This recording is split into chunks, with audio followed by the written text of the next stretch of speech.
Good morning, students. In continuation with the chapter Foreign Exchange Rate, where in my previous session I've explained you the demand and supply of the foreign exchange.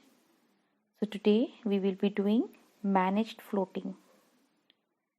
So children, managed floating is actually a tool which is employed by the central bank to restore the value of the country's currency.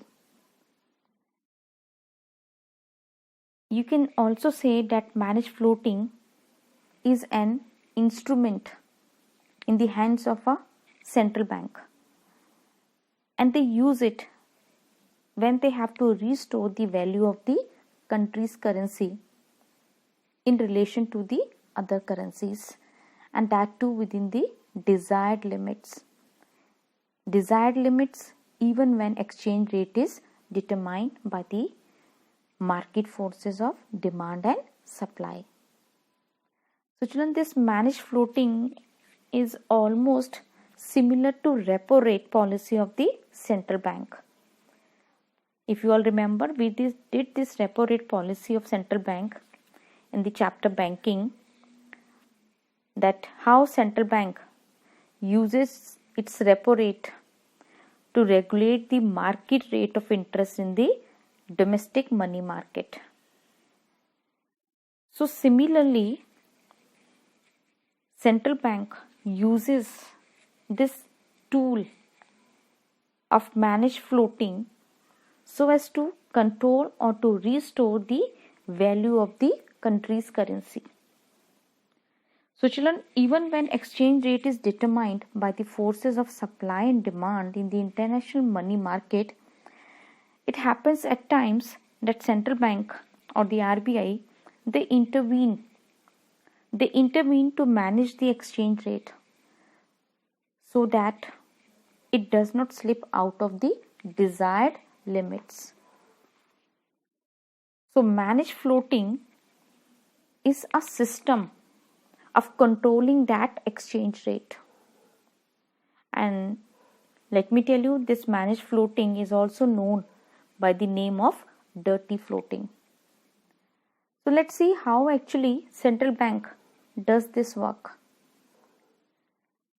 Children, what happens that it is through the sale and purchase of foreign currency in the international market that central bank is able to restore the value of the currency. Let's see how.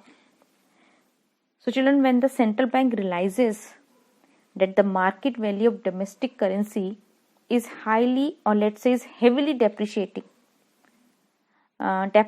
say against US dollar, that means if central bank realizes that the market value of our Indian currency, that is rupee, has been depreciating in relation to the US dollar, then to restore its value, what the central bank does,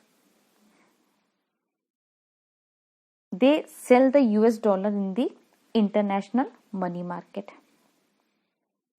Now, by selling the dollars, the bank, they expect to increase the supply of dollar in the market. And children, as the central bank sells the dollar and increases the supply of dollar in the market, other things of course remaining same or remaining constant, increase in supply reduces the price of dollar in relation to the domestic currency. That means that as soon the central bank, it sells the currency, the US dollar in the market, so that increases the supply, and as it increases supply, to reduce the why does it been done? It has been done to reduce the price of dollar in relation to the domestic currency.